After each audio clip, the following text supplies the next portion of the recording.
Sorry, boy, but his captain's got to teach his men what happens to those what crossing. Captain's got to teach stuff.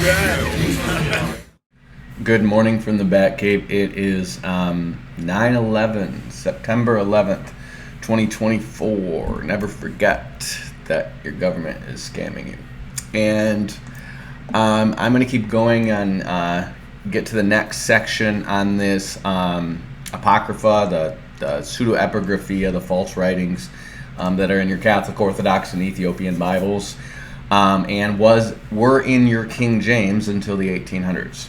Okay, so we're now going to go through the letters and the writings that were claimed to have been written in the 6th century AD. So these are going to include the letter of Jeremiah, Baruch, Judith, the prayer of Azrael, which is one of the names for the Hebrew names for Shadrach, Meshach, and Abednego, and Susanna and Bel and the Dragon, which are two stories that are slapped on the end of Daniel. Okay, so remember what my overarching theory is that most of these writings came into this kind of Deuterocanon, and we're going to read this when we get to the end in Second Maccabees, where you basically have the library being destroyed under Antiochus Epiphanes, and they seem to be gathering writings from other households and stuff in order to rebuild that library. And these writings seem to be distributed basically to the Jews in Alexandria from the Jews in Rome in Greek,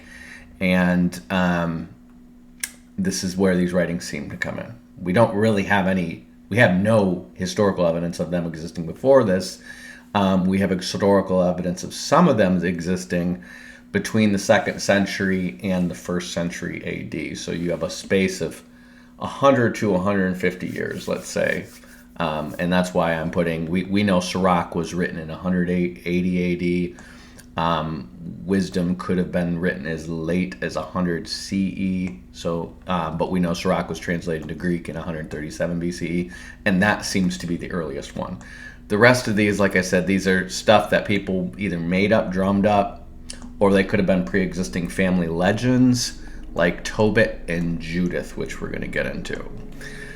So we're going to start from the top because the 6th century, 587 BCE, is going to be when the Jews when Jerusalem gets sacked and the Jews go into captivity. Some of them are going to go into captivity by around 600 BCE, because if you remember, 11 years before Jerusalem gets sacked, it does get besieged. They quit, and a bunch of nobles get taken, and that's where Daniel and Shadrach, Meshach, and Abednego are going to be taken out. So you could technically put these up at the top. Or at least the prayer. I mean, really those stories, but some of those stories, but at least the prayer of Azrael you could probably put at the top. But I'm going to put it at the bottom because it's associated with Daniel. Again, I don't believe any of these were written in this time. So these are all kind of lumped in around that the beginning of the captivity, and then during the reign of Nebuchadnezzar is when Judith takes place, which would have been, again, they're in captivity to Babylon, like something like 40 years, 50 years, something like that. And Nebuchadnezzar's grandson is ruling by the time Babylon is taken. And Judith is when Nebuchadnezzar is still in his prime and fighting wars and stuff. So that would have been right off the bat. So I'm going to do Jeremiah and Baruch first.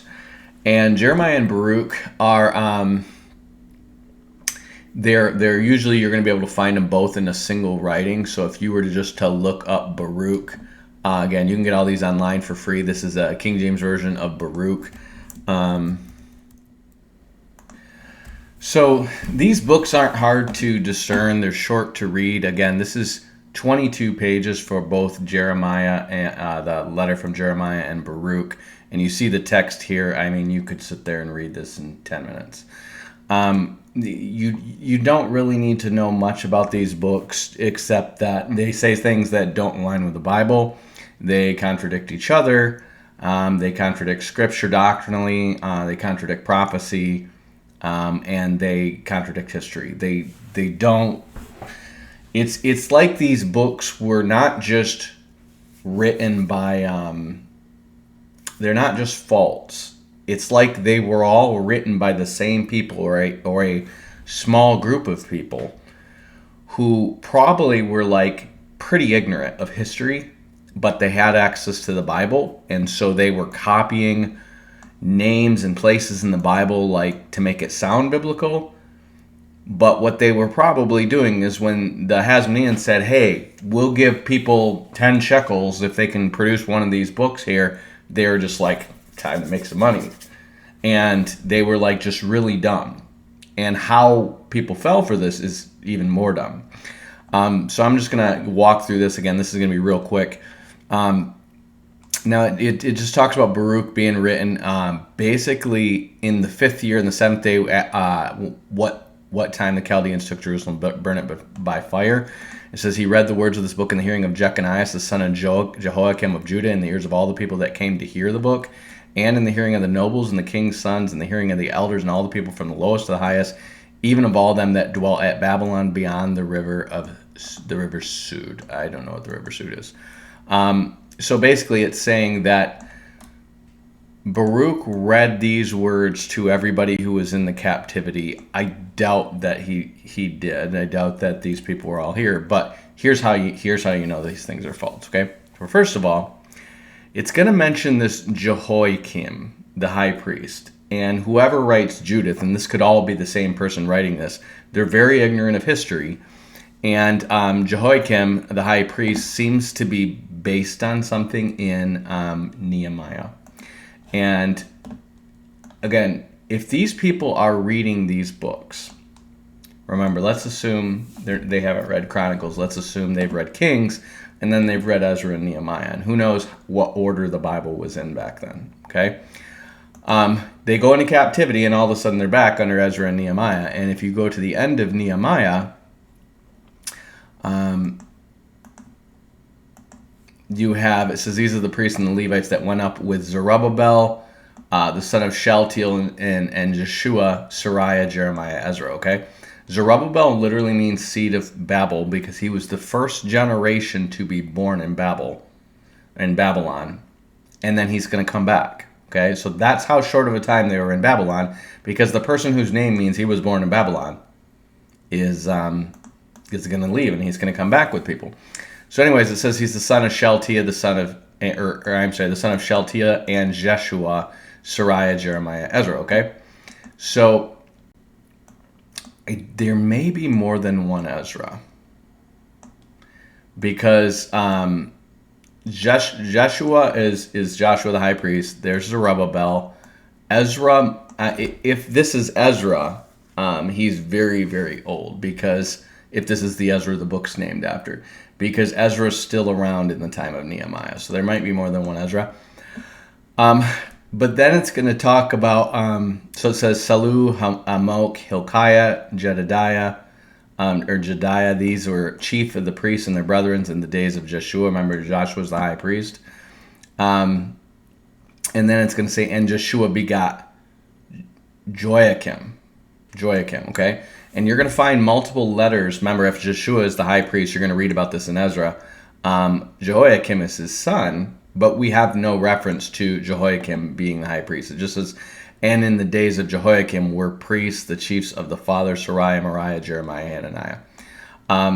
So just as Jeshua begat Jehoiakim. So you're going to find this in this book, but you're going to find this in other books like Judith as well.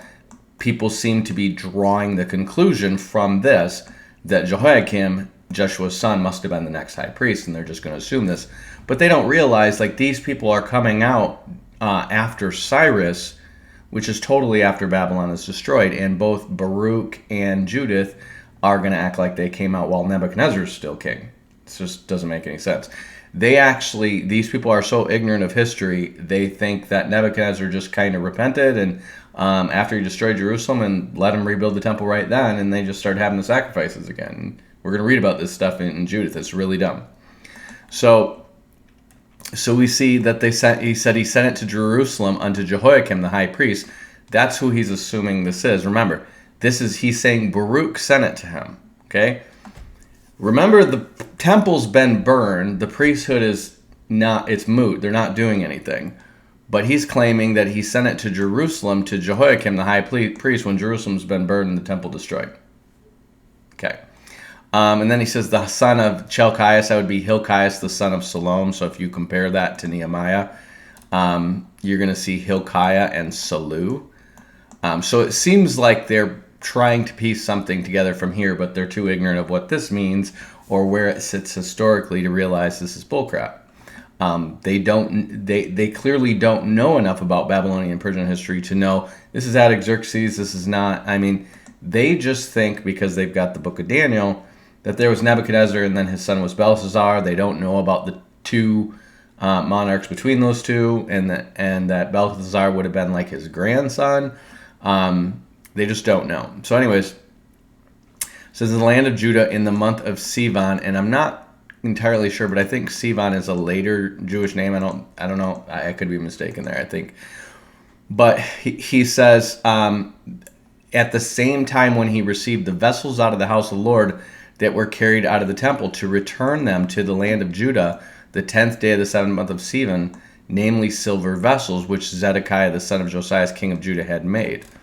So in Ezra, you have all these silver vessels returned to the Lord. And we're going to read about this in First Esdras, okay? But in the legitimate book of Ezra, you have all these vessels that were returned to the Lord in the days of Cyrus and Artaxerxes and guys like this.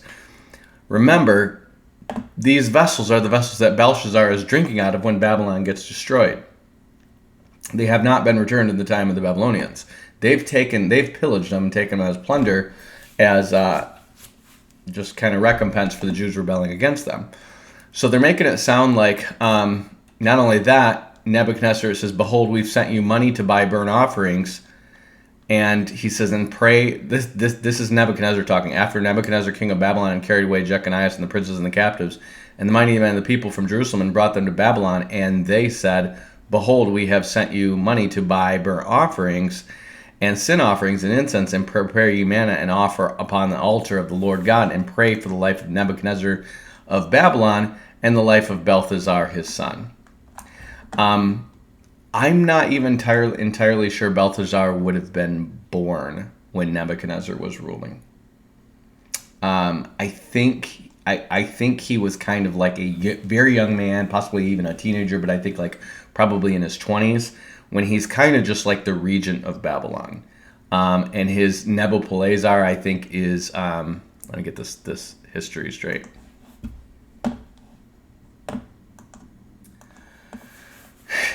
So Nebuchadnezzar II, this is the Nebuchadnezzar from the Bible, is going to reign from, remember, he destroys Jerusalem in 587. He's going to die in 562.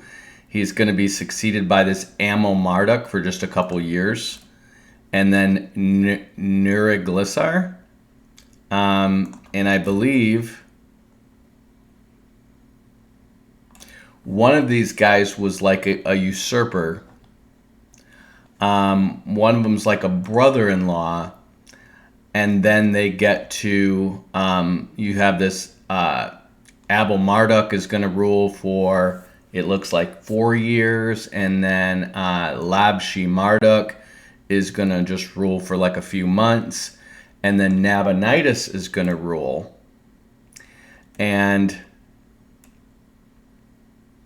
Belshazzar is his son. So it's actually Nabonidus who is ruling the empire at the time Babylon gets sacked, but he's outside of Babylon, and it sounds like he surrenders basically, and then they take Babylon, which his son is ruling over as a regent. So he'd be considered like the local king of Babylon, but he was not Nebuchadnezzar's successor, nor was he Nebuchadnezzar's son.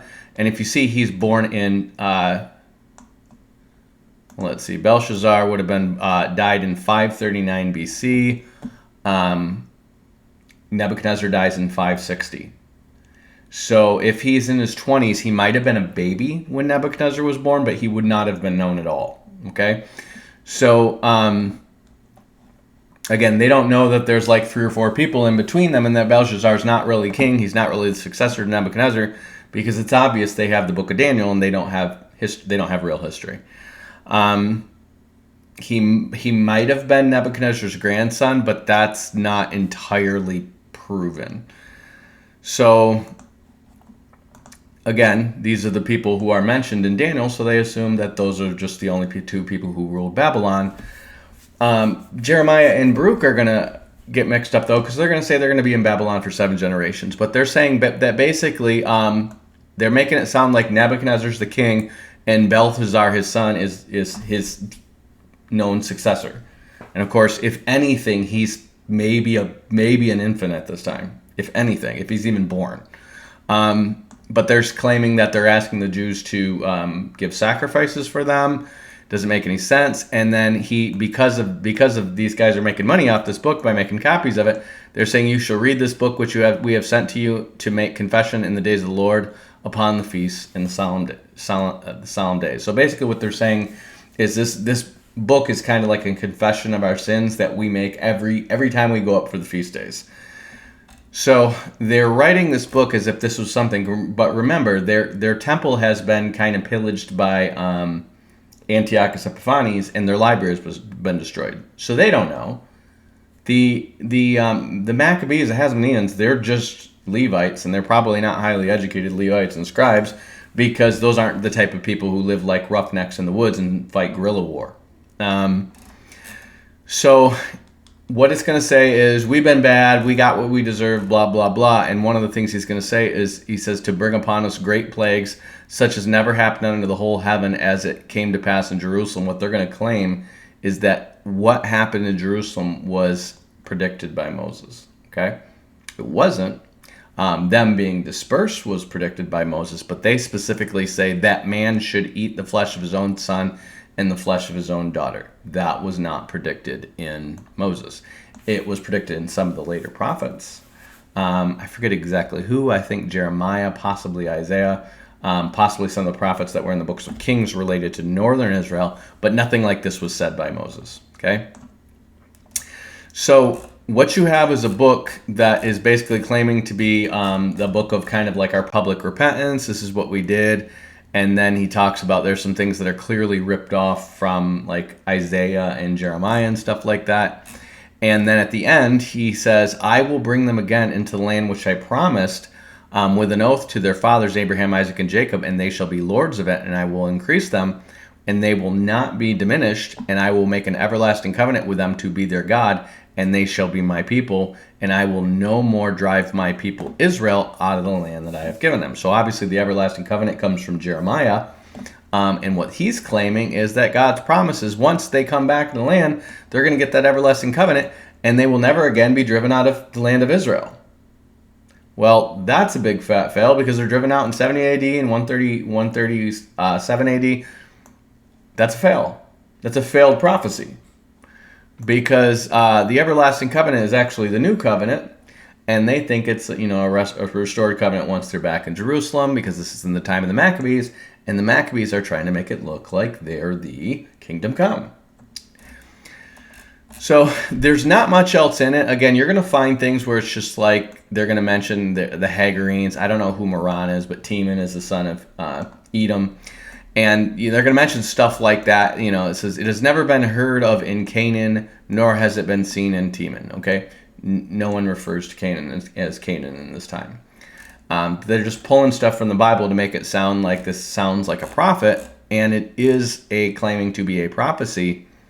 And then it says, this is the book of the commandments of God, the law that endures forever. All they that keep it shall come to life, but they that leave it shall die. So,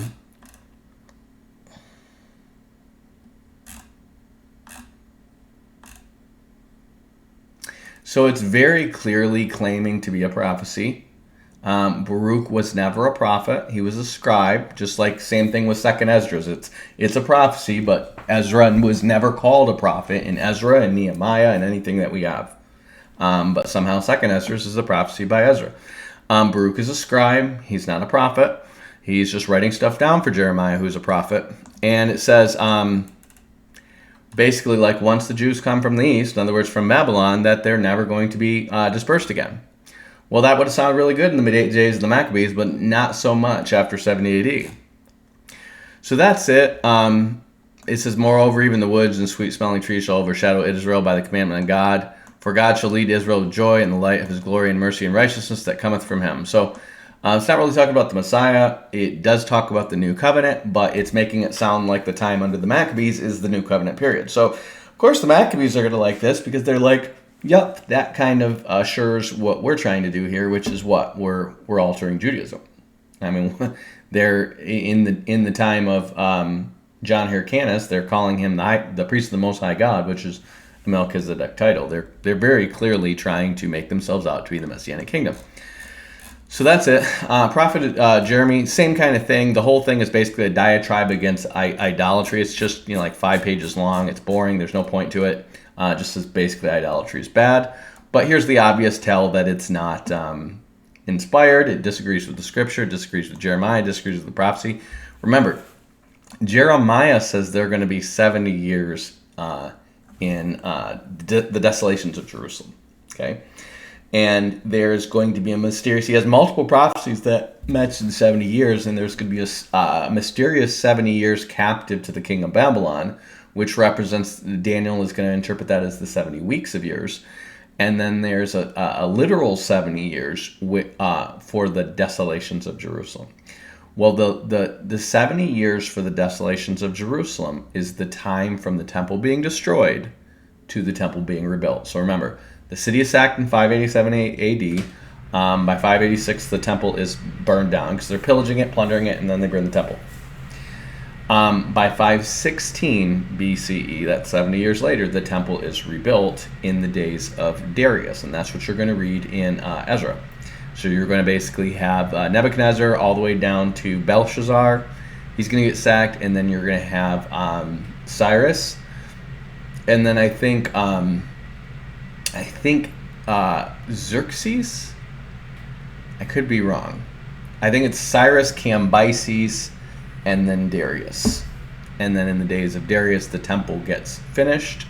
Then you're going to go on. You're going to have Xerxes, Artaxerxes, and the temple is going to get added to and furnished. And then under Artaxerxes, the city wall is going to get rebuilt. But the time of the desolations, which are the 70 years that you're not having the fields planted and sowed, because you don't have a temple, you're going to have between Nebuchadnezzar's burning and the rebuilding of the temple under Darius. And you're going to read about the Jews crying because their temple sucks so bad. And that's that, okay? Well, this says 7 generations. They don't spend 7 generations. Like, there's no way you can work this out as 7 generations in Babylon. 7 generations, no matter how many years you put it, if you put it as 70 years, you're going to have 490 years if it's just end to end. But usually a generation is actually how many, man to son to grandson. So you're usually going to spitball 30 to 40 years between these generations. There's no way you're going to put 7 of them because Zerubbabel comes out and helps toward the work of rebuilding the temple. He gets it started. They lay the foundation for it. So Zerubbabel is basically the first generation to come out. We read that he's the son of Shealtiel. There's some kind of Levirate thing going on, but he basically would be, by the Levirate law, kind of like a grandson of Jeconiah, I think. But he's the first generation born in Babylon, and he comes out, okay? Because they're only actually in Babylon for about 40, 50 years. And then they come out, and then they start building the temple, and by 70 years from the time of that captivity, they're living in Jerusalem again, they're keeping the sacrifices again, and they're starting to resow their fields. Before that, they're getting kind of like welfare from the state towards the rebuilding of the temple and feeding themselves and doing the work that they need to do, because they are offering sacrifices right away. They have the priests offering sacrifices because they build an altar right away, but they're not planting and sowing and doing a regular harvest cycle and all that yet until the temple's rebuilt. So again, just to summarize these things, this barely warrants a slide. Claims to be a prophecy and orders itself to be read at the feast. Baruch was not a prophet. Mentions Jehoiakim, the high priest. There's no record of Jehoiakim being a high priest, or the priesthood, or the sacrifices continuing after Jerusalem was sacked. Claims Nebuchadnezzar returned the vessels to the temple and restarted the sacrifices and sent money to make the sacrifices. Never happened.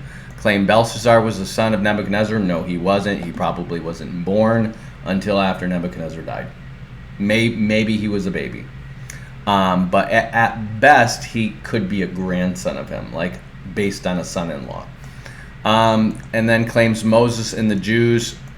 Moses said that the Jews would eat their kids. Never happened. You're not going to find that in the Old Testament. Claims the Jews would come back to Israel, never to be dispersed again. That's a 70 AD fail. That's a failed prophecy. Claims the Jews would be in Babylon 7 generations. Never happened. That's it. So it's got failed prophecy. I mean, Baruch and Jeremiah. Failed prophecy, bad history, disagrees with Scripture, rips off stuff that's supposed to be 100 years later, and is basically cramming history that in reality covers about 150 years to one generation, to all being right after the temple is destroyed. So they're making it sound like this is immediately after the temple is destroyed. So that's that. Again, if you go back to your list, when was this probably written? It's saying right in the beginning, this is a copy of the letter sent by them, so you can probably expect around the time that the Maccabees, again, it's more like 167, the Maccabean revolt happens. Remember, that's Judah Maccabees. His family is the Hasmoneans. And when the Hasmoneans are taken over somewhere around, Second Maccabees is written around 150, and it's saying that they've recollected the writings that were lost because of Antiochus Epiphanes destroying the library. And so they're probably sending out to people around them saying, hey, if anyone's got writings they want to copy and donate, we'll pay for those. And around that time, you're going to have probably Baruch and Jeremiah, possibly written by, again, it could be the same family, it could be a group of people, it could be people catching on like, hey, these people are dumb and they'll buy writings from you if it sounds like somebody from the Bible wrote it. And they just write some stuff down and make it sound like the Bible, and these idiots will buy it. So we're going to say that's probably in that 160, 150 period. Second Maccabees is written about 150, so we're going to say around 155 BC.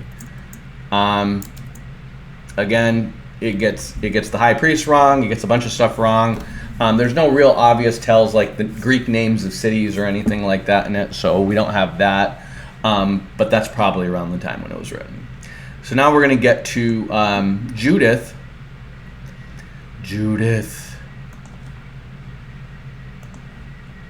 And this is Judith. I picked this picture because her back was so beefcake. I was just like, yeah, let's get that one. I think this is like in the Middle Ages where you couldn't just get a woman to model for you, so you could draw her because of modesty reasons or whatever. So they would get like a young guy to do it. And you're going to find this in some like medieval paintings and stuff like that. And so that's why it's like her arms and her, back is kind of beefcake, but it's got a woman's face. But Judith is basically, I just called it dumber than Tobit, because it's another one of these family legends. It's from the house of Simeon, and this might be the source of these writings. Now, if you know where Simeon is, if Israel has a Styx, and I mean like, yeah, there's some farms out there, but these people don't read and write. They're like, if it has a Styx, it's Simeon. So Simeon's going to have these towns that are pretty close in the Negev. Remember, they're dispersed throughout Judah. But Simeon is going to try to make a comeback because of one is in this wilderness area in the Negev and stuff like that. You're going to have Essenes hanging out here. And they're going to, because Simeon and Levi were the ones who killed all the Shechemites, and the Essenes are starting to spin the idea that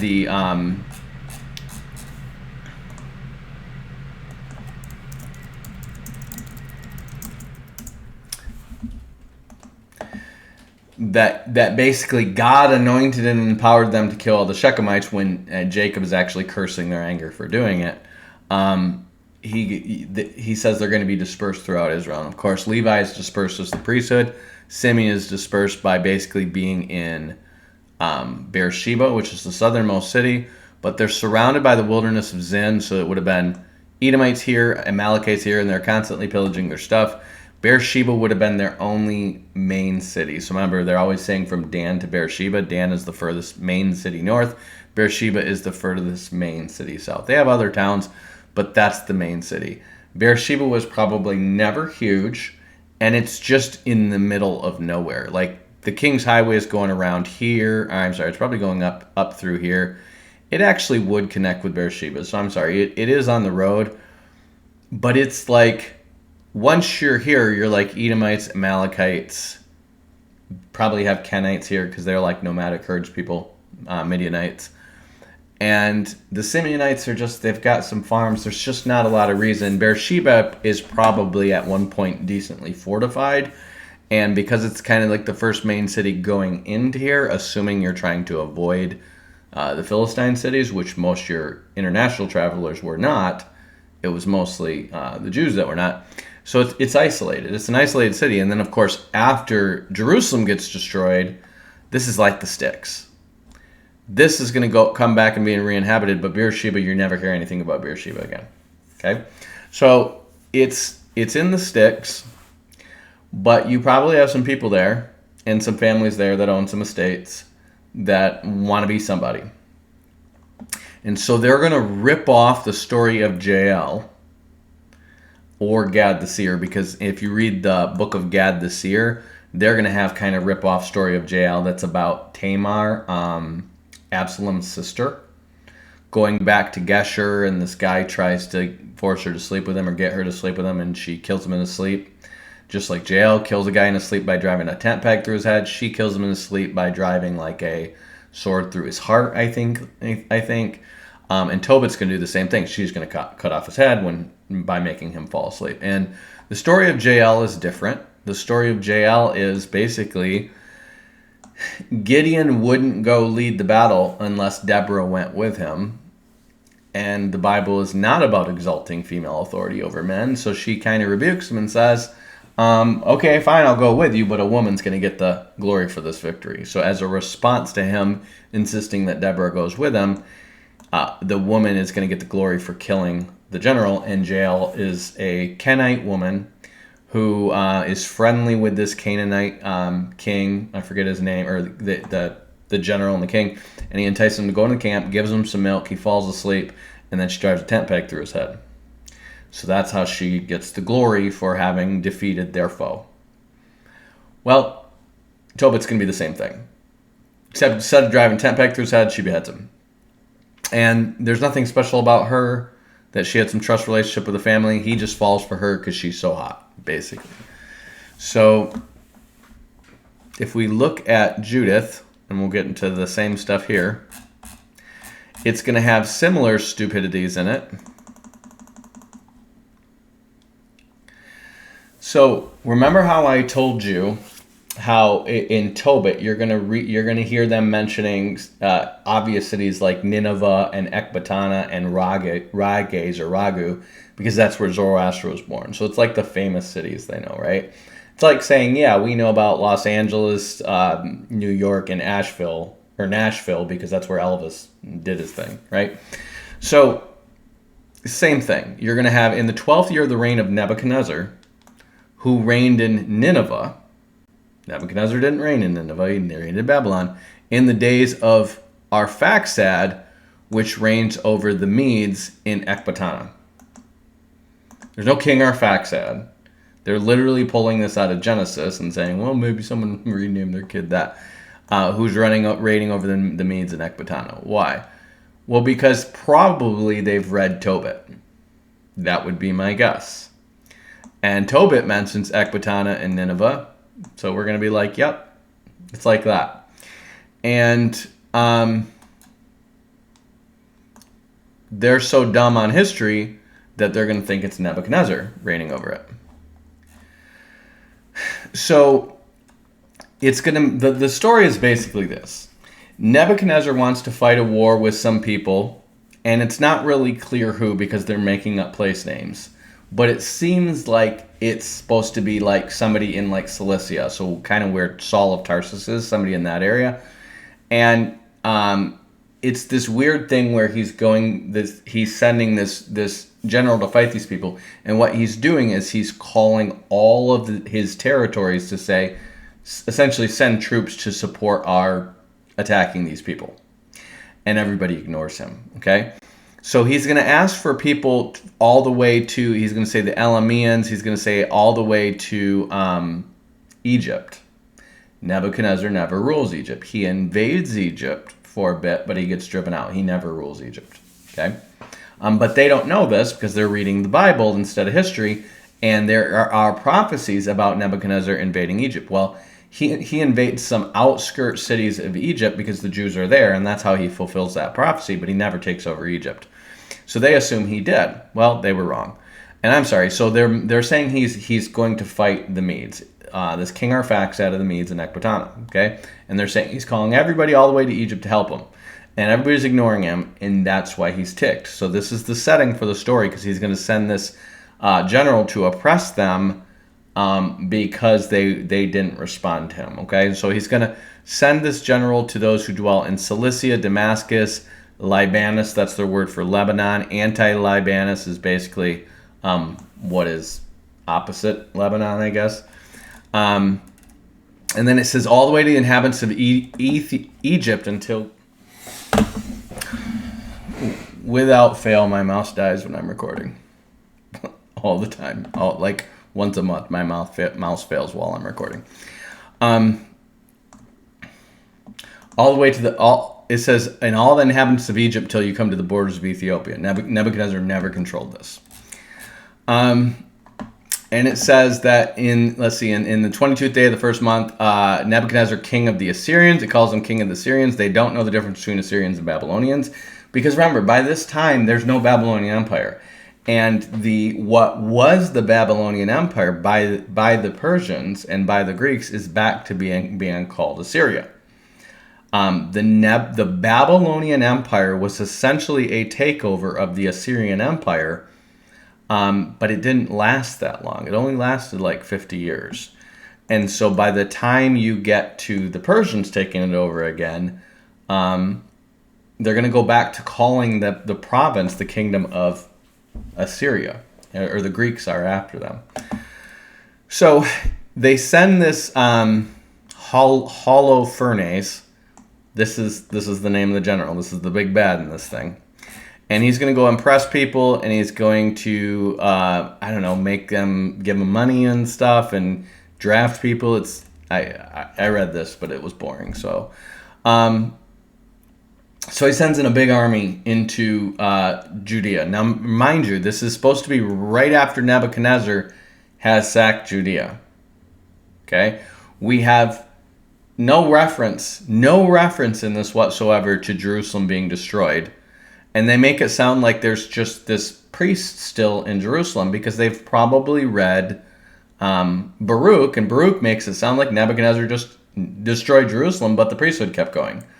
These people don't even seem to know that the temple has been destroyed and rebuilt, or the priesthood's been sacked, or anything like that. Remember, this is hundreds of years later. Jerusalem is now rebuilt and re-inhabited, and they just don't know what it was like during the times of Nebuchadnezzar. They're completely ignorant of history. So, it talks about how they went forth from Nineveh, 3 days' journey towards the plain of Bechteleth, and pitched from Bechteleth. These are just made up things. Near the mountain which is at the left hand of Upper Cilicia, okay? So, I don't know where Bechteleth is, but Upper Cilicia, let's go here, from Nineveh to Cilicia, okay? So, from Nineveh to Cilicia is about 500 miles, and they're saying it's a 3-day journey. So, just like Tobit, they don't know how to map. They've never used a map with a legend on it before to be like, oh wait, this is by car, you can get there in 13 hours because there's highways now. But back then, it's 952 kilometers, which is roughly 500 miles. Okay?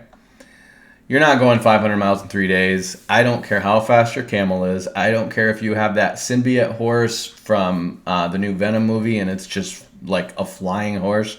You're not going to get there in 3 days. So, talks about how they destroyed food and lewd. And what I think is this is supposed to be lewd is supposed to be Lydia. This is another thing you're going to find with these people. They keep making up these names of people that you're going to find this in the Book of Jubilees too. They're trying to be older than they presume to be, and so they keep making up place names and people names. The problem is we have stuff that's written all around this time that none of these other places use these place names. And that's why you got the Book of Jubilees. If you read it, there's just tons of made-up people and place names that you have no records for. And that's because they're either getting this from cuneiform tablets or they're just making it up and claiming an angel told them. But these are not places that exist because you have nothing like this in the Bible. Where's Bechtelith? We don't know. We know where Cilicia is. We've heard of Put. That's Put in Lud. And but Lydia would be in like central Turkey, the kingdom of Lydia, which did exist at that time because one of Alexander's 4 generals has his capital in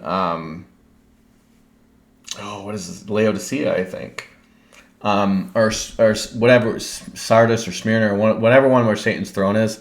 That's where they have their capital, and that's actually the capital of Lydia. Put would have been Libya. So this is Turkey and this is Libya. He destroyed Turkey and Libya. No, he didn't. He definitely didn't have access to all that. He didn't have access to Lydia. That's in central Turkey. He might have had access to Cilicia. That's about the furthest extent he got, but he didn't go to Put or Lud.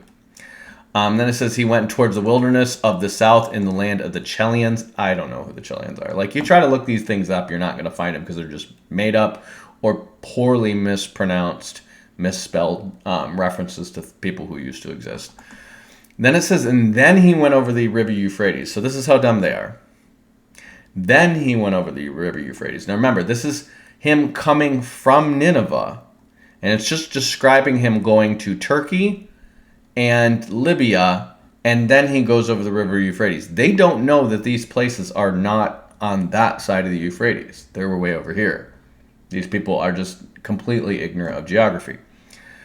So then he went over the Euphrates and went through Mesopotamia and destroyed all the cities that were upon the river Arbani till you come to the sea. Okay, so this is from the Euphrates to the sea. Mesopotamia is on the other side of the river. So remember, they're coming from Nineveh, which is on the Tigris. And you have the Tigris and the Euphrates here, and the space in between them is Mesopotamia. It literally means in Greek, the land between the rivers.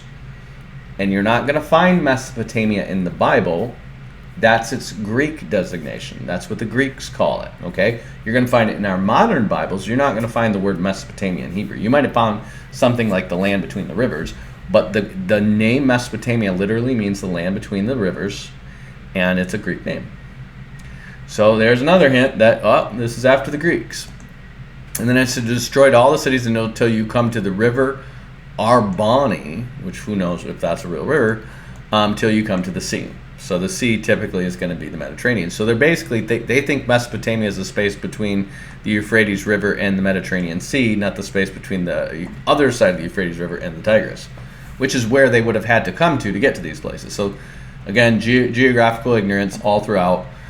Then it talks about how he took the borders of Cilicia and killed those who resisted him and came to the borders of Japheth. Listen to this. Cilicia is Tarsus, that's where Paul's from, up in Turkey. It's right north of Antioch and Damascus and all that, okay? And then it says, and came to the borders of Japheth. Japheth is Noah's sons, which would have been upstairs of that, okay? Which were towards the south over against Arabia. Why? Like, how do you not, like, how can you have to be trying to be this geographically ignorant. Like, you have to, like, have access to a Bible, but not really reading it and trying to make sense of it. You're just pulling stuff out of it. Like, Japheth in the south against Arabia, there's no Japhethites in Arabia. This is so dumb. Unless you count the Greeks, who have definitely taken over at this time. And he compassed all the children of Madian, so that's obviously Midian, and burned up their tabernacles and spoiled their sheepcotes. So obviously he's saying the Japhethites are towards the south by the Midianites, which the Midianites aren't a people by this time. By the time of Nebuchadnezzar, you don't hear of Midianites until you get to, or once you're past the book of Judges, you really don't hear of them. Okay, but somehow they're back. They've made a comeback. You hear of Arabians, you hear of Ishmaelites, but you don't hear of Midian. Remember, the Midians got their butt kicked all over by Israel before the book of Judges ended. And the Kenites are Midianites, but they probably, they were crushed. Their armies were crushed. Their kings were killed. and they probably went and mingled with the Arabians and became an insignificant people group with no distinct culture after that. But somehow they're back. Then it says, then he went down to the plain of Damascus. You know, he's in Cilicia, which is northern Turkey. Then he goes down into Arabia. Now he's in the plain of Damascus. Now you could say they call the space between the Jordan River and the Euphrates River Arabia. So Arabia does kind of go up around the Damascus area. But he's going down, usually means south, to the plain of Damascus. And then he's saying he's over in where the Madians or the Midianites are. And they probably, because they have Japheth here, this is actually Madai, and this is the forefather of the Medes. They probably are getting this from Genesis 10, and they don't realize the Madai is where the Medes come from. Oops. And they're nowhere near Arabia. And then they're nowhere near the plain of Damascus. And they're just everywhere. They're just hopping around like 500-mile leaps across the map because they don't have one of those things that tells you how many miles it is.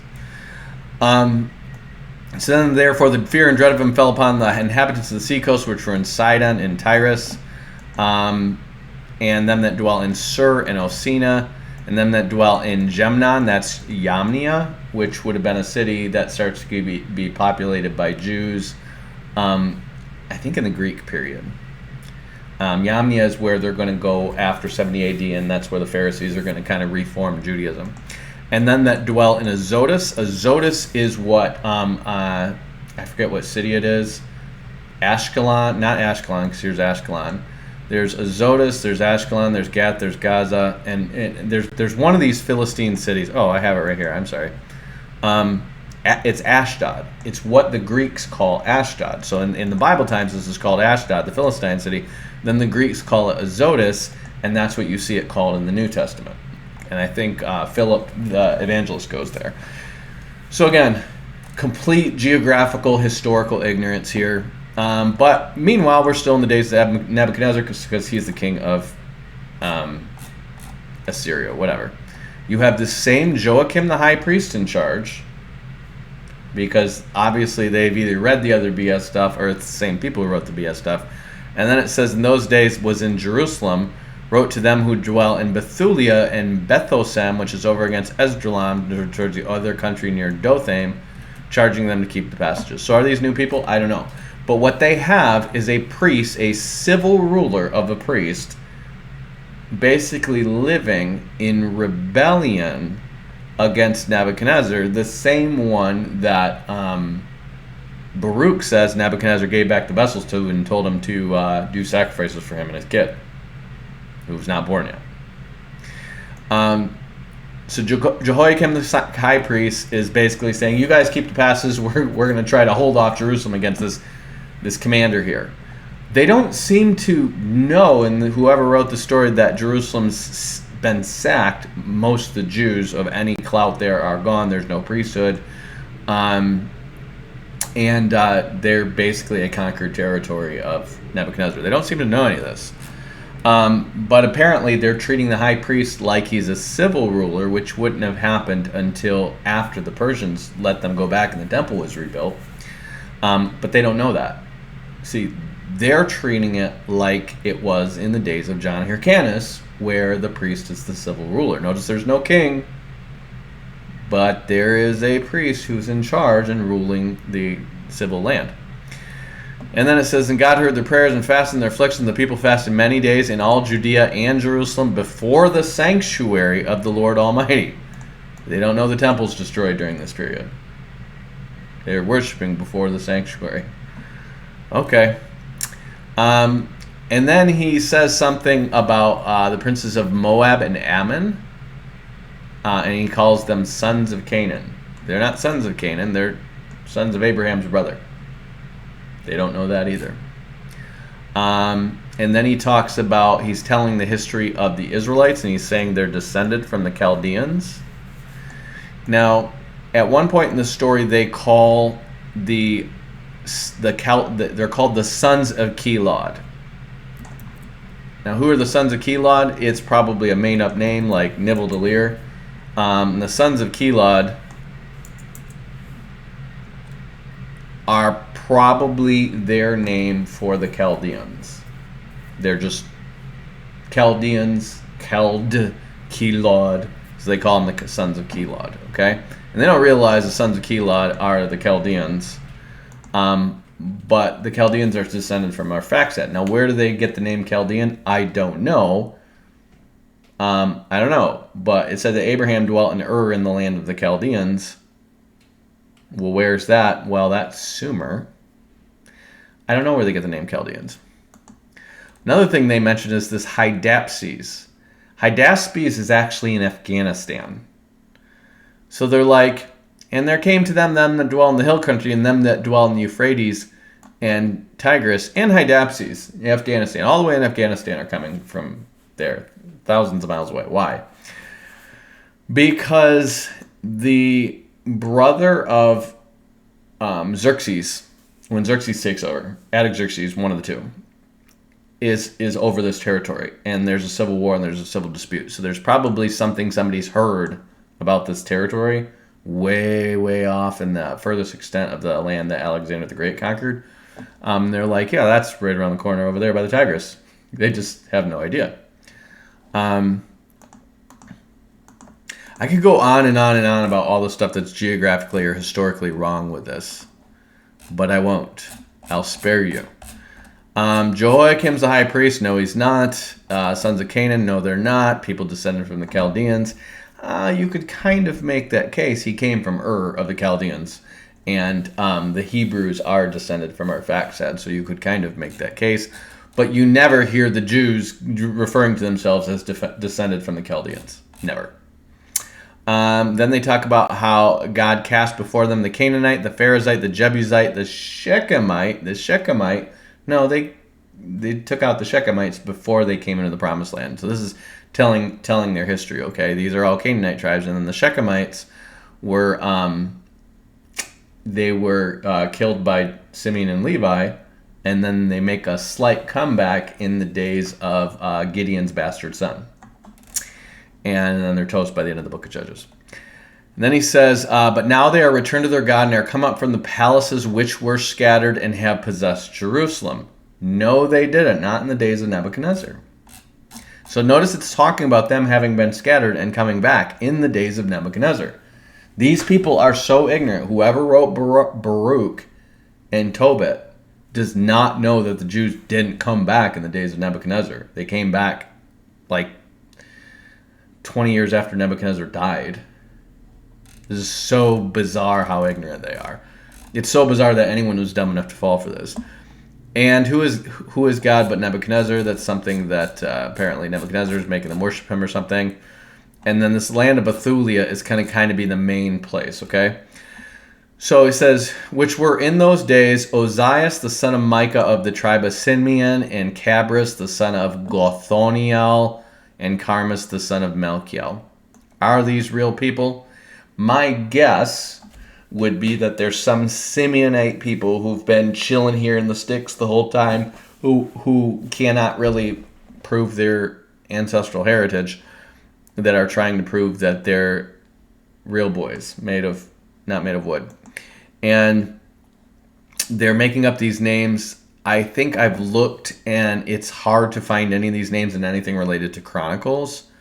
I'll review that at the end of my notes. But you can't really tell who these people are. So whoever they are, they've got this story about...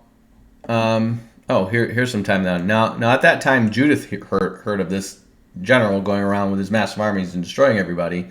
And she's like, well, let me pull a JL on this dude because I'm hot. And I'm saying it in base because she's got that back. She's got them back muscles, though.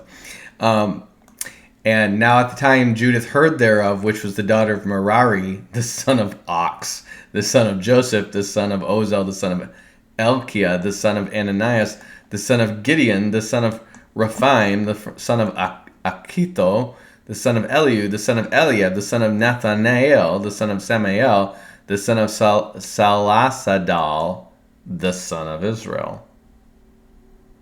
And Manasseh was her husband. Notice it's like, okay, so Israel had this other son named Selasadel that we don't know about. Who are these people? Who are these people?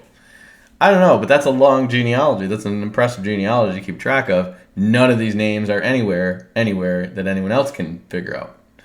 But her husband's name was Manasseh, of her husband, of her tribe, of her kindred. So in other words, these are supposed to be Simeonites, I think.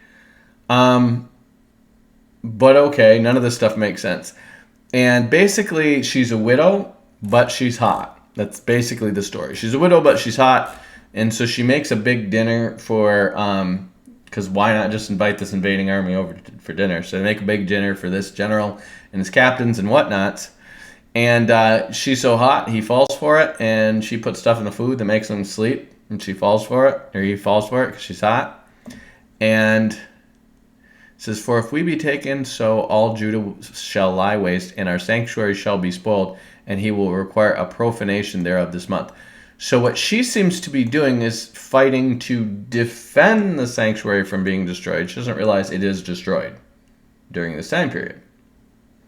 I don't know if they think it's like, well, this is before he took this sanctuary, and it's like, well, then where's the king of Judah? These people are... Remember, this period is so bad that the Book of Jubilees, one of the major points the Book of Jubilees is writing around, is that there's a king from Judah. They're pushing... The Levites are pushing the Judahites out and taking over everything, basically. And then it says, "And then said Ozias the princess to her, Go in peace, and the Lord be before thee, take vengeance on our enemies." And she's like, "I'm on it."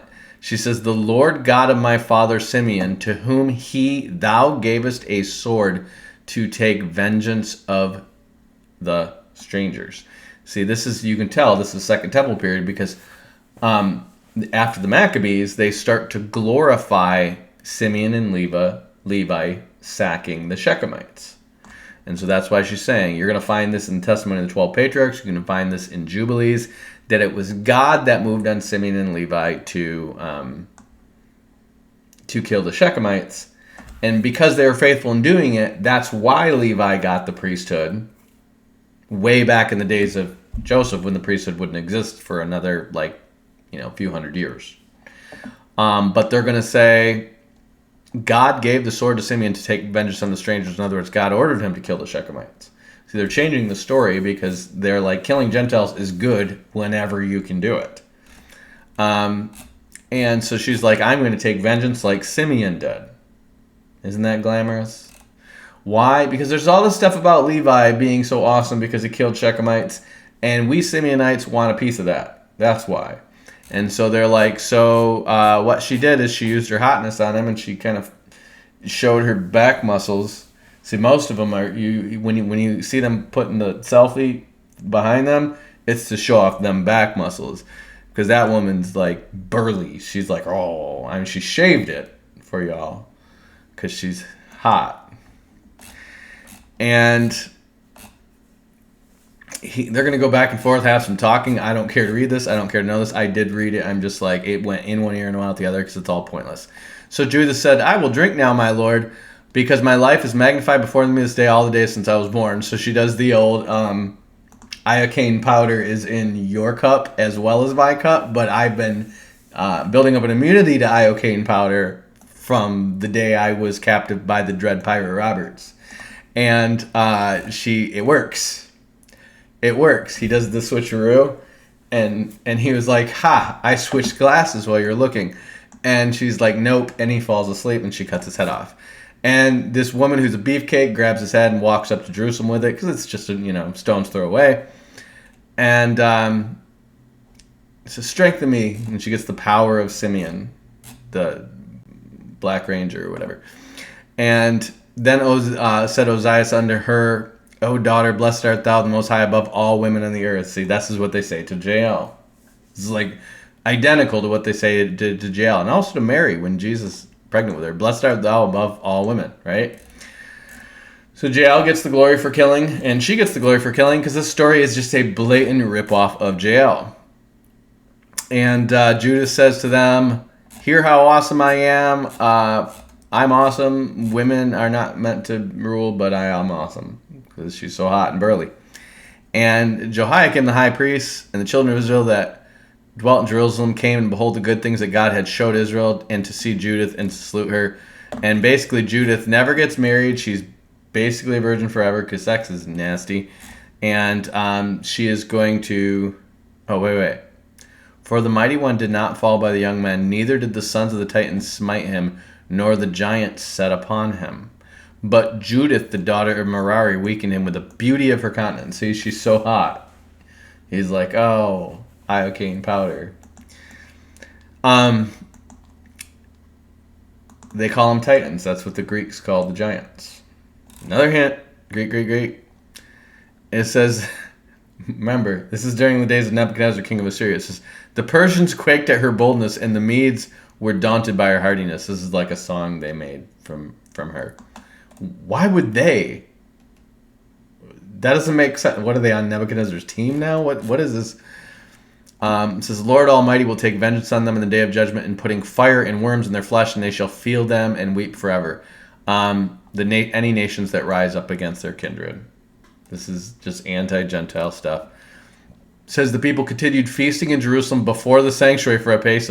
See, the temple's apparently there in Jerusalem, and it's still standing because they don't know. Remember, this is hundreds of years after it's been destroyed and rebuilt. They don't know that it's been destroyed, and it was destroyed, and Jerusalem was in ruins during this time because this is supposed to be in the days of Nebuchadnezzar.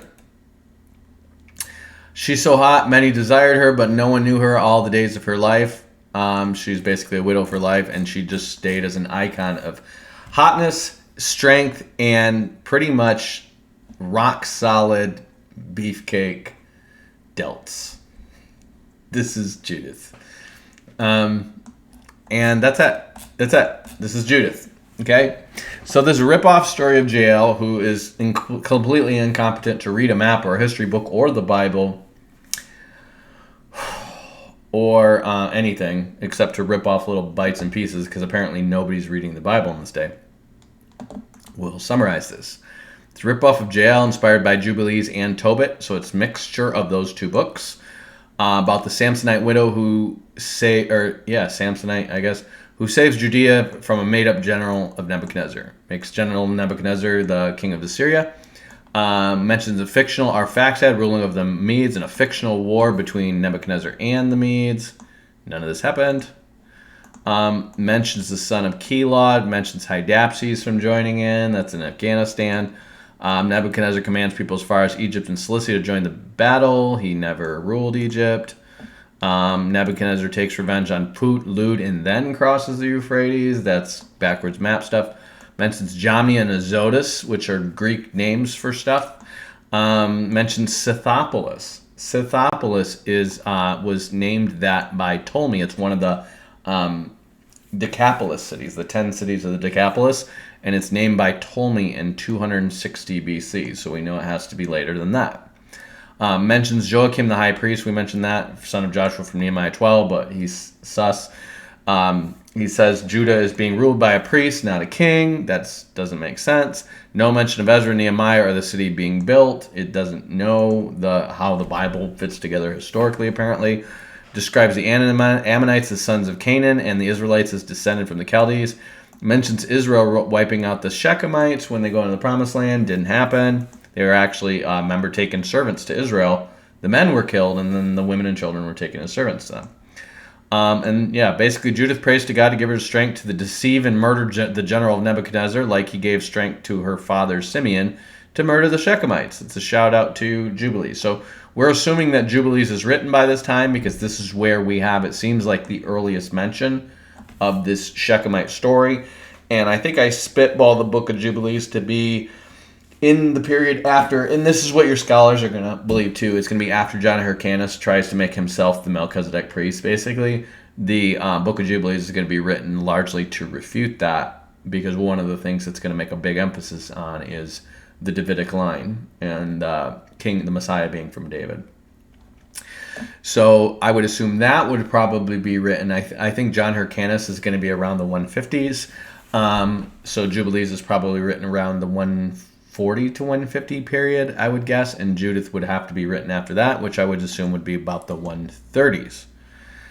And again, I'm spitballing this, but It's garbage. These are the earliest parts. So I put it at 140. It names Greek city-states. It cites jubilees. That's why I put it at 140. And again, when I put these dates down, these are like the earliest possible dates these could have been written based on the information that's in them. There's just no credible reason you could say that these were written before that. But the point is, they're all written hundreds of years after they're claiming to be written, and nobody would account any document as remotely authoritative that's written hundreds of years. I'm not talking about edited, like Genesis and Judges and books like that had cities updated, probably when the canon was closed. I'm talking about utterly retarded on history, utterly retarded on geography, and clearly named stuff that wasn't named that till hundreds of years after they were written, okay? It's not an issue of faith to believe these books, okay? It's an issue of faith to believe the Bible when secular archaeologists and geologists and evolutionists claim assert theories that disagree with the Bible. It's an issue of faith to hold on to the Bible and say we're going to eventually disprove that theory because we're going to hold on to the Bible. It's not an issue of faith to hold on to a book when it contradicts the Bible and history and archaeology and geography and every other thing. That's not an issue of faith. That's an issue of being dumb. That's tinfoil hats, flat earth, space is fake type stuff, okay? That's just you avoiding all reason. Faith is not telling you to avoid all reason. Faith is telling you to believe what was said against counterclaims. Remember, faith is the substance of true things. It's not the substance of things we just believe because we heard them. They're true. Maybe there's counterclaims, but there's not counterproof that this stuff can't possibly be also true. Okay, so that's Judith. Letter of Jeremiah, Baruch, Judith. Now we're doing the prayer of Azrael, Susanna, and Bel and the dragon. We should only have a couple more on this. We should be able to do the additions to Esther and probably first Esdras all in one pop, and then we'll do probably Sirach and first and second Maccabees. That might be in a couple pops because those are pretty long. So we're going to do the prayer of Azrael. I apologize. It's the prayer of Azariah. That's why I couldn't find it. So the prayer of Azariah. I think I said Azrael. Azrael's the cat on Smurfs. I sometimes get those two things mixed up. Not gonna lie. So the prayer of Azariah. One of the names for Shadrach, Meshach, and Abednego.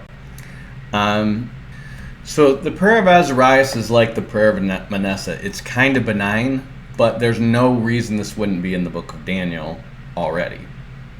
So essentially what it is a prayer by Azariah before they're about to get thrown into the fiery furnace. It retells the story of the fiery furnace, and then it gives a blessing made by like Shadrach, Meshach, and Abednego. Those are their Babylonian names, but it's Azrael, I forget their names, Azrael, Misael, something like that. Anyways, these three guys, there's just, like the prayer of Manasseh, there's no reason the prayer of Manasseh, if somebody had it recorded, wouldn't have been in the book of Kings or Chronicles. And there's no reason, if it was recorded, that somebody would have not had the prayer of Azariah in the book of Daniel or something like that. But again, these are things like, kind of like, well, Lamentations isn't in Jeremiah, so, let's just, again, we're calling for stuff. And is there a prayer in the book of Daniel mention of Azariah, or as we might call him in America, Azrael, the cat on the Smurfs? And the answer is no. Daniel tells the story of Shadrach, Meshach, and Abednego. He tells how they got the names they have in the first place. So this is how you know. These people probably just got this from Daniel, and they call them by their Hebrew names. This is in Daniel 1. And Daniel 1 tells you how they got their names. Hananiah, Misael, and Azariah are now Shadrach, Meshach, and Abednego. And Shadrach, Meshach, and Abednego in chapter 3, I think, get thrown into the fiery furnace. And it just shows that they're fine. It's a miracle. What happened? Well, it doesn't say they had a prayer, nor does it say that they had any time to kind of make this prayer, let alone somebody write it down. They get thrown in the fiery furnace because they don't do the thing, and to make an example out of them, and then they don't get burned up. So Nebuchadnezzar's like, their God is God, and he's going to mess with them a few more times until God makes him go crazy pants for 7 years, and then he's going to finally straighten up. So he says that he promoted Shadrach, Meshach, and Abednego over the province of Babylon. Now, could this all have happened? Just like the prayer of Manasseh? Sure. Sure, Manasseh repented. He could have had a prayer of repentance and someone could have wrote it down. Could Shadrach, Meshach, and Abednego have done this? Sure. But is it likely? Now, there's no obvious tells. There's no Greek stuff. There's no obvious false doctrine. It's just a blessing to God. There's nothing in it that I see that is doctrinally suspicious or historically suspicious. The only thing is then, well, why wasn't this just in the book of Daniel? Why did it take them centuries to recover this thing? And who'd they get it from? This is just obvious. What's the provenance, okay? And like the prayer of Manasseh, again, probably benign, probably written the same period where they're collecting a bunch of extra books. So we're going to say prayer of Azariah.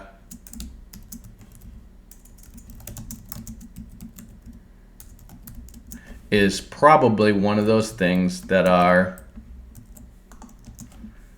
collected around this, 150 BCE time.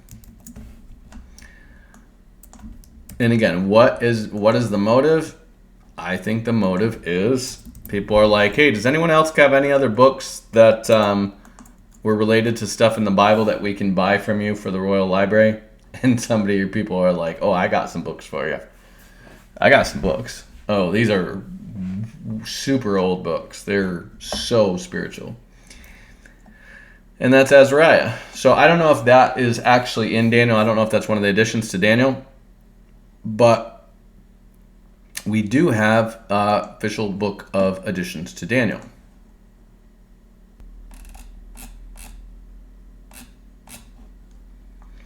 So it does look like the prayer of Azariah is an addition to Daniel that is in the Eastern Orthodox text. And then you're going to have these other two stories. And one is going to be Bel and the Dragon and the story of Susanna. And these are stories that, again, may have been added or embellished later. We don't know where they came from. You're going to have additional stories in Esdras, and those stories are cited in Josephus. Don't know where they came from. They just sound up like myths and legends that people made up and wrote down. And at some point people added them to the book because there's just groups of Christians out there that are just not inspired. They're just a tradition, and they just collect stuff. And the Orthodox are pretty bad. The Ethiopians are probably the worst of just they collect anything. It's like they have no spiritual discernment to go, yeah, this doesn't sound right. So you're gonna have a couple of stories. And they're pretty dumb stories. Both of them are pretty dumb. So the history of Susanna, I'm going to see if I can find this already in my book.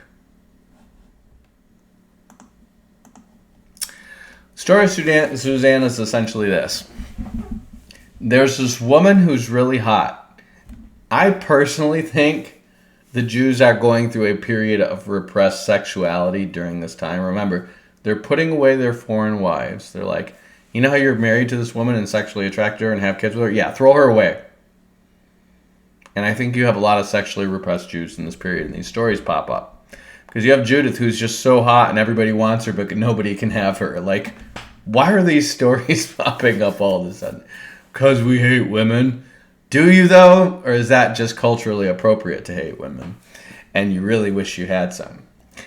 And he says, there's this guy essentially named Jehoiakim. They keep using these names over and over and over again. Jehoiakim, that's a noble name. And his wife's name is Susanna, and they're apparently living in Babylon during that just 50 years that they're in Babylon. And he's super rich. And he's got an estate, and he's got like a gated garden and stuff like that. And there are people that come to him. And what he essentially is a guy who is kind of like a judge for the Jewish people. So it's like he's like a mediator of disputes and stuff like this. So he's kind of like somebody who is privately carrying out the law Remember, the Jews are supposedly, this is the story here, that they're still carrying out the law in private in Babylon. And so they're going to stone the Susanna to death. No, they're not. They're captives to Babylon, the ones that are there. And there's no way the Babylonians are just giving them right to privately carry out executions and stuff on their own. Okay, this ain't happening. This is not the Muslim quarter of some place in France where they kill somebody for apostatizing and the French police don't do anything about it. So you have this guy who has a wife named Helkias, and she's so hot. And they have these elders who are judging disputes and stuff like this. And two of them are crooked, and they both want her. And what these guys do is they both come up to Peeping Tom on her at the same time. I kid you not.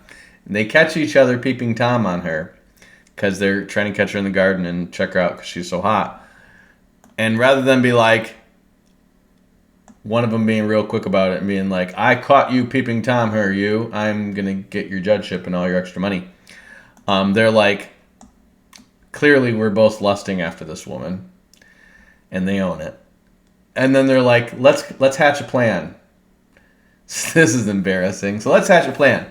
So like, let's go up to her and be like, either sleep with both of us or we're both going to conspire to accuse you of sleeping with somebody else and get you stoned to death.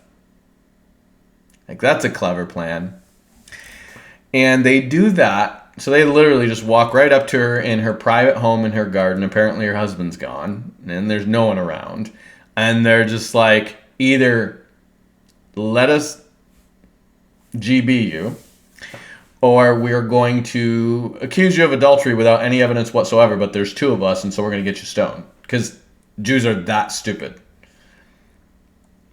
And she's like, I'm trapped, for if I do this thing, it is death to me, and if I don't do it, I can't escape your hands. She's like, in other words, if I sleep with you guys, I'm gonna be stoned to death. But if I don't, there's nothing I can do but fall into your trap and be stoned to death. This is just a catch-22. How do you not get stoned to death whenever a random guy or a couple random guys come up to you and you're like, sleep with us or we'll accuse you of adultery? That would be the easiest way for everybody to get some in the kingdom. All we need is two guys, and we just need to come up on some unsuspecting woman and be like, sleep with us both.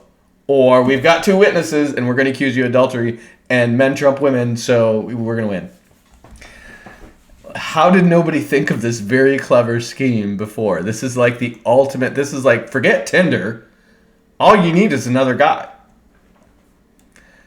And so Susanna cried out with a loud voice and the two elders cried out against her. And one of them ran and opened the garden doors. We caught her sleeping with a guy. Where's the dude? Shoot. Should have thought this through, dude. I know, but when the likes hit you, it's hard to think straight when the likes hit you, and the likes were hitting us hard. So these elders told their tale, and they said, we caught her sleeping with some dude. He was too strong for us, and he escaped. But we both seen it. She was sleeping with some dude. We're going to get her killed. And we're like, dude, this is not the way to handle your lust problem. And she's like, I don't know what to do. I swear I didn't. I swear I didn't sleep with this dude. And I don't even know if she ever tells the story of how they threatened her. But Daniel just kind of happens to be wandering around because I don't know if he's supposed to be a younger man these days in this story or if he's still just Daniel, the wisest man who ever lived, who can read your mail because he's a prophet. But Daniel's like, I have an idea. It's brilliant, Daniel. Let's put these guys in two separate rooms and ask them one question, one detail about this case, and see if they match. The most common sense thing you would do in any trial. Let's separate these two dudes and see if their story is matches. And he separates them into two different rooms, and he's like, what tree were they sleeping under? And this guy's like, apparently there's tons of trees in their backyard because it's huge in the city of Babylon. And they're like, what tree was she under? And he's They were under the oak tree, and the other one's like they were under the beech tree. I think you guys made this up. And they get those guys, and I don't know if they stoned them dead. He said, "For you have certainly lied against your own head, for the angel of God waits with a sword to cut you in two, that he may destroy you." And with that, all the assembly cried out with a loud voice and blessed God, who saves those who hope in him.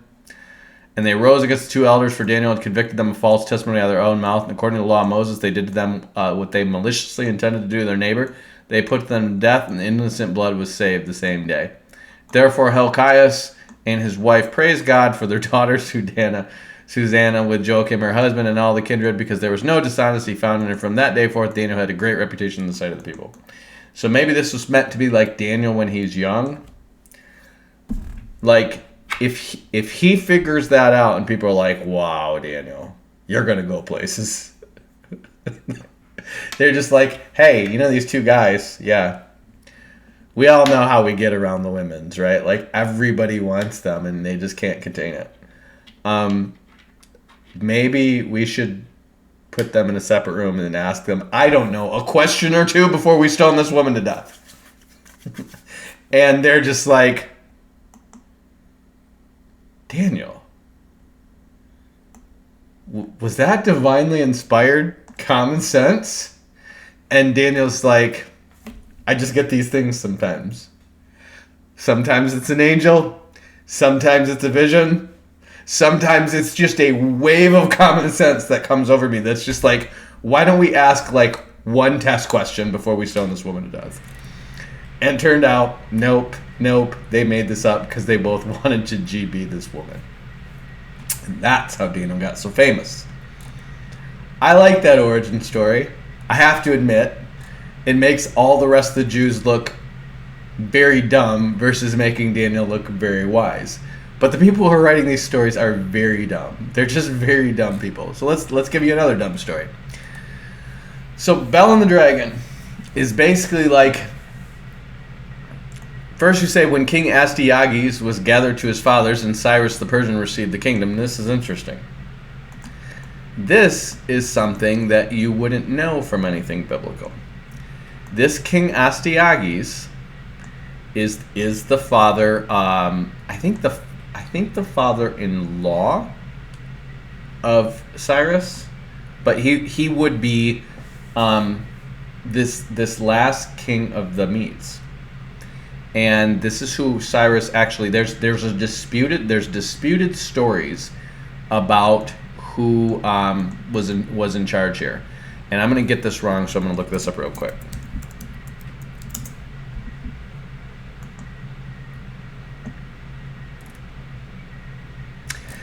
So you have a few different stories, because this is the time when basically the kingdom goes from being the Medo-Persian kingdom to being the Persian ruling everything, okay?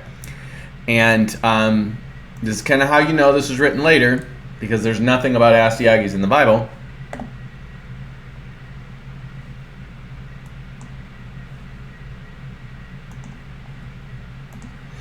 But it says Cyrus received the kingdom. Well, there's conflicting stories of a civil war that went on, basically like a coup almost. And Cyrus takes the kingdom by force. It's hard to tell. And this is around the period where you get to this Darius the Mede, who's in the book of Daniel, who we can't find a record of in history, but neither do the histories that we have, because we have 3 different historical accounts about this period. One's Thucydides, one is Xenophon, and one is Herodotus, and they don't agree. And you know that Herodotus is like, he's an historian who's just getting mostly hearsay. Thucydides and Xenophon are actually part of a group of 10,000 mercenaries. Like, one's their physician and one's like a commander among them, who actually are serving the Persians in this time. And it's in the days of, I think it's like Xerxes II. So this would have been after Ezra, Nehemiah, all this stuff, in the period leading up to the Greeks eventually conflicting with the Persians. And at this time, you have Greeks basically working as mercenaries for the Persians. And so you have these people who are quite close to the Persians and probably close to both the official narrative and the word on the street. And then you have Herodotus, who is just privy to what word has traveled as far as probably Phoenicia about this history. Okay, you don't have official Persian history, except you probably have like some royal records and chronicles and stuff like this that the Greeks aren't privy to. And so there's conflicting stories of how it went down with Cyrus getting the kingdom from Astyages. Some are like he defeats Astyages, some are like Astyages defeats him, some are like he stays in power and Astyages actually passes the kingdom down to his son, which some people think might be Darius the Mede. And his son's name is Cyaxares, but he's not mentioned in the other two histories. And some question whether or not that guy even existed. But the point is, you're going to have this a couple times in history. Once around the time of Esther with Xerxes and Artaxerxes, because Xerxes actually, his father gets killed and his older brother gets killed, and then he ends up with a civil war with his other brother, and that's how he takes the kingdom at like age 20. And it looks like Queen Vashti orchestrated that whole thing, which is Queen Vashti was the one who would have gotten divorced under Esther, and it looks like she's orchestrating to make sure one of her sons gets on the throne rather than the firstborn, who seems to be married to Esther's daughter. That seems to be what happens. That's my guess.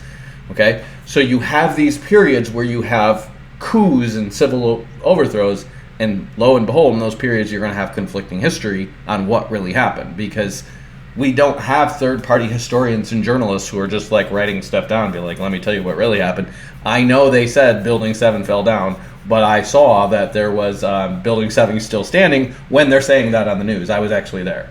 And I know they said nobody could have thought of a plane flying into a towers, except for the producers of The X-Files, who literally put that on a show 3 months before 9/11.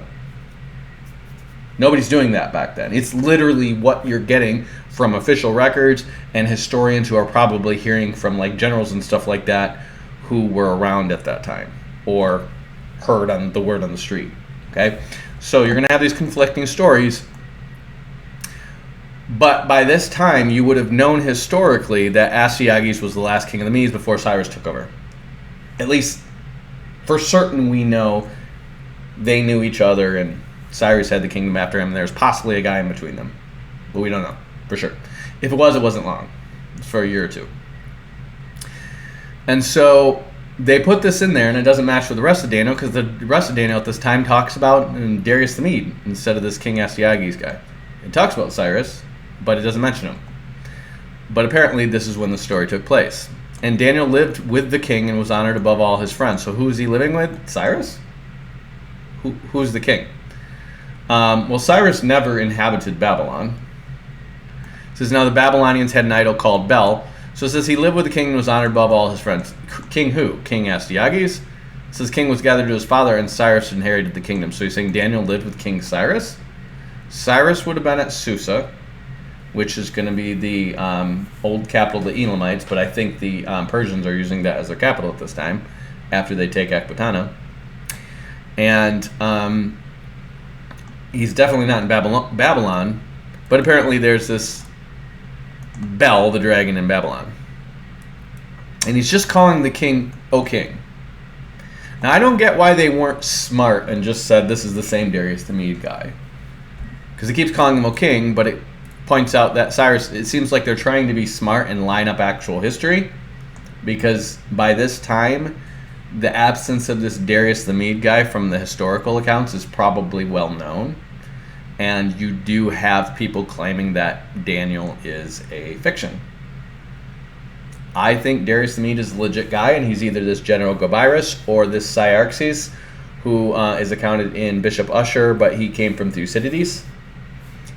I think he's legit. But I don't know. There's not enough details in either the historical record or the story of Daniel to tell who this guy is. All we know is he's a guy who's made king over the Babylonian kingdom, not the whole Medo-Persian kingdom, but the Babylonian kingdom after Babylon is sacked. And typically you would give a role like that. You know, they might call him a king, but he's just a ruler. You would give that to the general. So like when we took Japan, what's his name? Our admiral of the Pacific Fleet, I forget his name off the top of my head. He actually ruled over Japan while he was setting up a new government that is going to do what we tell them to do, essentially. So he was actually the civil ruler. And that's what you would do. You would set a general over it to basically have a dictatorial military rule while you're reorganizing the government the way you want it to sync up with the new government. And that seems to be who Darius the Mede was. So some people think it was the Scovirus because he was actually a Babylonian official. He was like a governor of another province of Babylon who turned over to the side of the Persians and then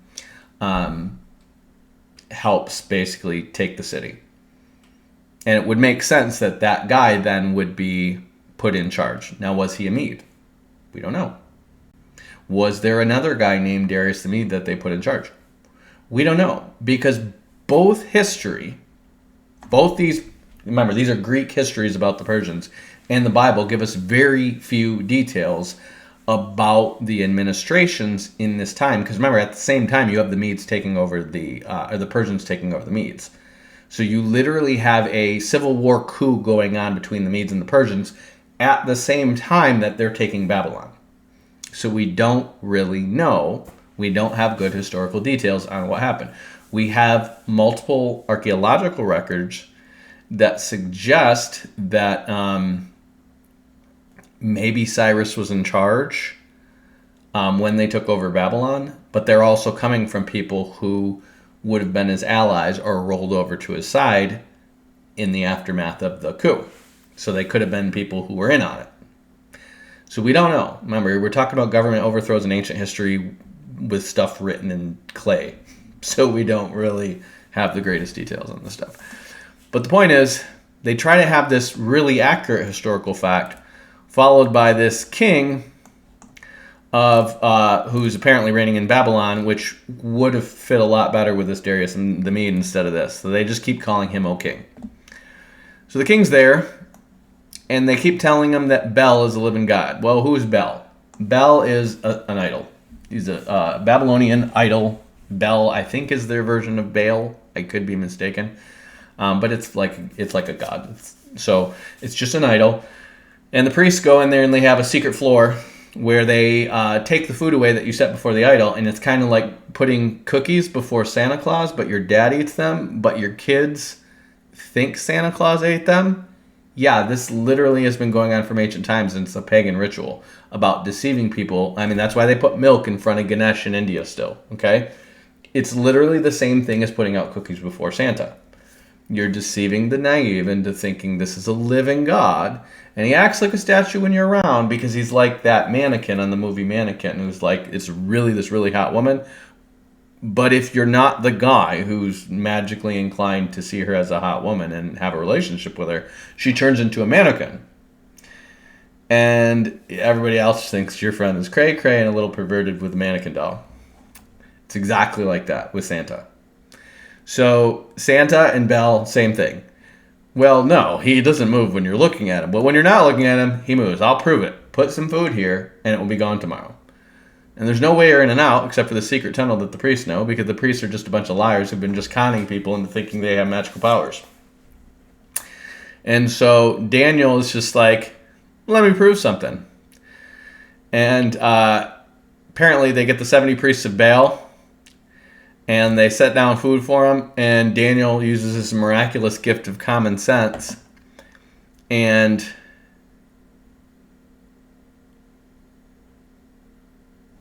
it says, it happened when they were gone out, the king set food before Bel. Now Daniel had commanded his servants to bring ashes, and they scattered them all over the temple in the presence of the king alone. Remember, these guys are coming in here in a secret tunnel at night and stealing Santa's cookies, okay? And so Daniel's like, me, you, king, we're on this. I'm going to use some common sense. Trust me, dude. I saved this woman from getting stoned to death this one time.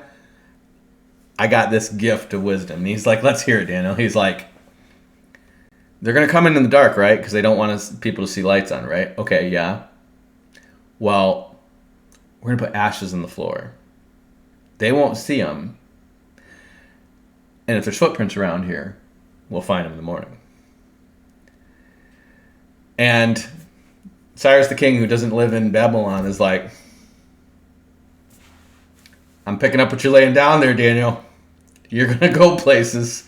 I mean, I am the king of the largest empire the world has ever known, but you are going to go places. Because that was a smart idea. And they do it, and they figure out that there's a secret door and the priest and all that stuff, and they kill these people, and they're like, well, that proves Baal's not anything. Now let's all worship the real God. And they're like, wait. These people are like, wait. We've got another one. We've got a dragon. Now, I don't know if they have a Komodo dragon or if they're still living dinosaurs. I don't know. But they've apparently got a dragon. Like a Komodo dragon or something like that. Captured somewhere. And they're like, this is a real dragon. And apparently it's fire breathing.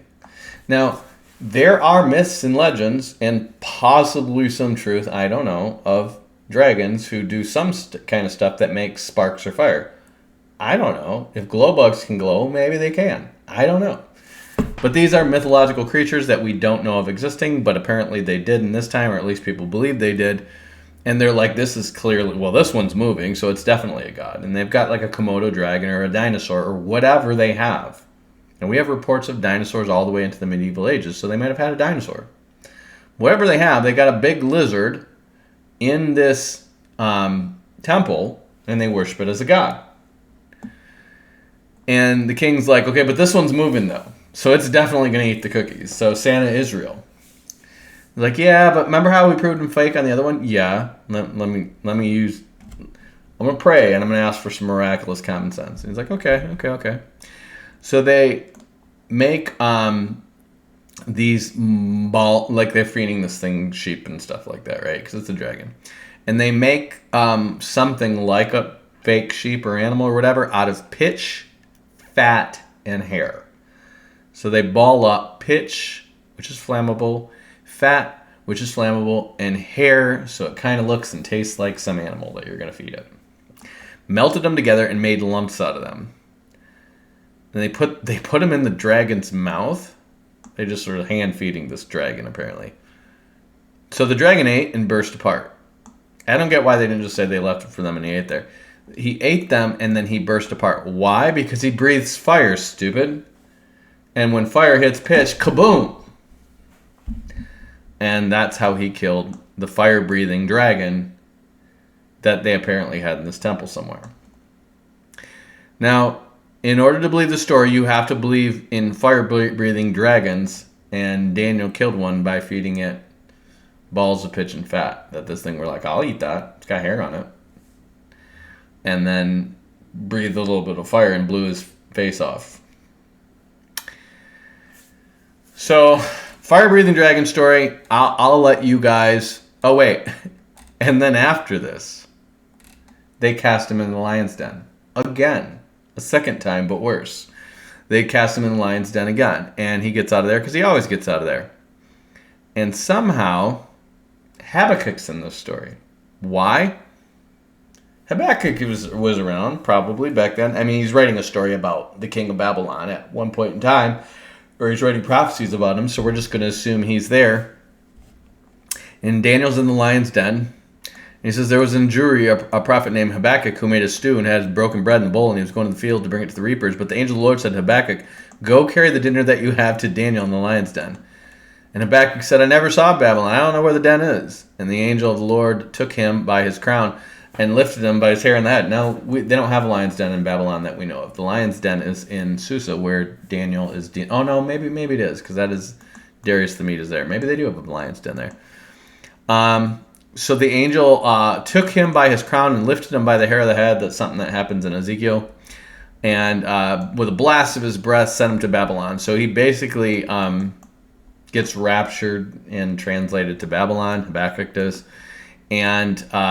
brings Daniel dinner while he's in the lion's den. He's like, since you got angels that can magically disappear you to places, perhaps instead of just bringing me dinner in the lion's den, you could get me out of the lion's den. And Daniel said, you have remembered me, O God. You haven't forsaken those who love you. And Daniel rose and ate, and the angel of God set Habakkuk in his own place again immediately. So Habakkuk's like there and gone in the lion's den, but Daniel's still in the lion's den. But he brought him dinner. And on the seventh day, the king came to look for Daniel. When he came to the den, he looked, and there was Daniel sitting there. And the king cried with a loud voice, saying, Great are you, O Daniel, O God, and there is none other beside you. So he drew him out and cast those who were the cause of his destruction in the den, and they were devoured the moment before his face. So you just like have a second story of Daniel's in the lion's den.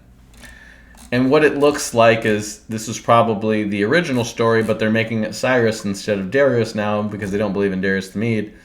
And they're adding this Bell and the Dragon story. And just so you know why Daniel's so smart, it's not because he has a prophetic gifting. He has a supernatural gift of common sense.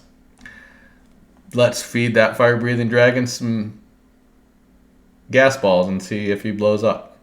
If he's a god, he won't.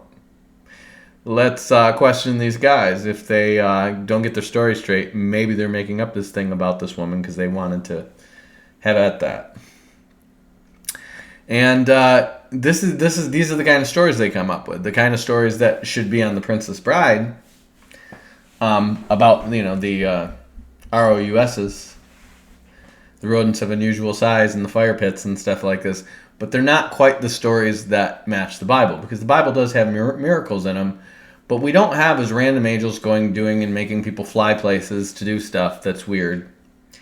And then missing the obvious thing, like, I'm going to magically transport you into the lion's den to bring Daniel dinner, but not help Daniel.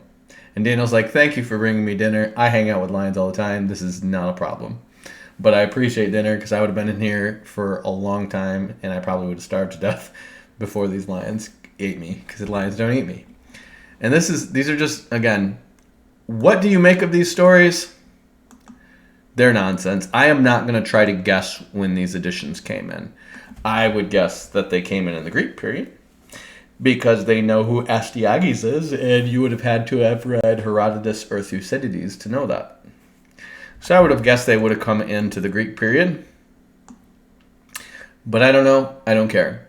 Do you need this stuff in your Bible? No. What does it testify to God? No. What does it testify to? Daniel was so wise. There's not stories like that in the Bible. There's never stories in the Bible about how smart that guy was or how righteous that guy was. Unless you want to count stories like Job, and he just gets his butt tarnished all over the story for being righteous. You just don't have stories like that. You do have people like Daniel and Joseph where it doesn't really say anything negative about them, but the story is not about how righteous they are. The story is about how God used them. God used Joseph. Joseph is not really happy that his brothers sold him into Egypt because he's so righteous. He's actually bitter about it. But he recognizes God using the scenario to save him and his father's house. And he forgives his brothers. That's the story. Okay? He's going through a rough time. Daniel is not about how wise and whatever Daniel is. Daniel is just a dude who studied the prophets and was a prophet himself, and God delivered him and Shadrach, Meshach, and Abednego a few times. There's never stories about how righteous they were, and that's why God delivered them. Just didn't exist. It's just what God did. You find these stories like this, and these stories, the center of these stories are either how great the Jews are, how much the Gentiles suck, or how righteous this guy or his family line is. Like Judith and Tobit. And like I said, Tobit is probably a family, these Tobiads. Judith is probably people who wrote this or read this stuff. And so you're seeing this stuff later. And the additions to Daniel, who knows? They just crept in after the fact. Who knows? Maybe they came in this period, maybe they didn't. I don't know. I don't think any of this stuff is necessarily part of the... Because again, I don't think the Maccabees are making up these writings to try to substantiate their stuff. I think they're trying to build a library and make it look like they have a better historical claim on the power they're now asserting. And there are people who are taking advantage of that fact and coming up with some lost writings that would be really brilliant to have right now, especially if they're paying a pretty penny for them. So, again, we're going to do the additions to Esther in the next one, because that's going to be in the Persian period. This is all meant to be in the Babylonian period right up to the Persian period. This would go up to Cyrus, and then Esther would be in the period of Ahasuerus, but they don't know that Ahasuerus and Artaxerxes are not the same person. They're actually Xerxes, and Ahasuerus, and Artaxerxes is somewhat different. And it's going to be the same thing with Esdras. They're going to get those people mixed up in both of these, which you can tell they were probably written by a similar source or one having read the other. So we'll try to cover those in the next one, and then we'll try to probably cover Sirach in its own, and then 1st and 2nd Maccabees in their own, and then we'll be done with this silly series. And you guys can go to SoCal Press and whoever else thinks the Apocrypha is worthwhile and say, no, you idiot, we learned this stuff. We got a map and got a history book and realized this stuff was retarded and unnecessary. There's nothing doctrinally edifying in any of this garbage. So I hope you guys are blessed by this. I hope you have a great rest of your week. Happy 9/11. Babbing out. Peace. You shake my nerves and you rattle my brain. Think about your love drives a man insane. You break my will? Oh, what a thrill. Goodness gracious, great balls of fire. Peace, I'm out. I'm Batman.